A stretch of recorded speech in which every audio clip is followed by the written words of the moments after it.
Hi, I'm Marty Nemko. Probably shouldn't be talking about drugs to you guys because I'm not sure I can be even-handed, but I'm going to try. See, when I was in high school, only the what we call the bad kids did drugs. We thought we were being rebellious by eating unhealthy stuff like chips and dip at our parties. Um, and then in college, I tried weed, but it really messed with my memory and scared me, and so I don't do drugs. But as in thinking about talking to you about drugs, um, I want to try to make the case for them. I certainly think that when people are old and retired, and they don't need to be at 100% cognitive ability or motivation, and they're bored as an activity or scared, um, doing some weed probably is not a bad thing. Most people like that high, the high that weed gives. I am really scared of stronger stuff like coke. It seems like it really ages you and screws with you, uh, you know, as well as what they call party drugs.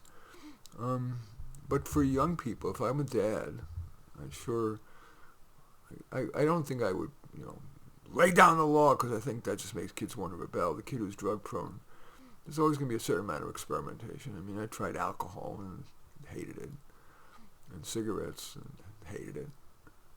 Um, so kids are going to do some experimenting. So I wouldn't be very authoritarian. I would say I'm worried about it. I'm hoping you don't do it. I think it's bad for you for these reasons. You know that. And then I would probably, unless my kid really needed reining in, some kids do, I would probably say I trust you and I love you and I pray, and I don't pray, but I hope you'll be fine.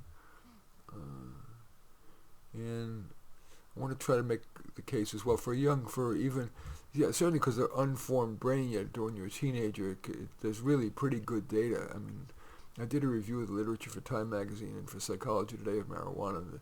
The data is really getting scarier and scarier. Cardiovascular, cancer, uh, uh, cognitive decline, loss of IQ points, increase in mental illness, overdoses in the new strong use, car accidents. But I want to try to make the case for it. Let's say my life is shit, and I'm 30 years old, and I'm holding some kind of crappy job. I'm a reservationist at Enterprise Rent-A-Car, and I'm home and I have nothing to do and I'm bored, and I'm scared of my future and my life. Smoking some weed I don't think is such a terrible thing. I don't. I think a case can be made, however, to make marijuana and alcohol illegal. I think of the millions of lives that have been ruined by alcohol, the person, the family, their coworkers, the society, the victims of accidents.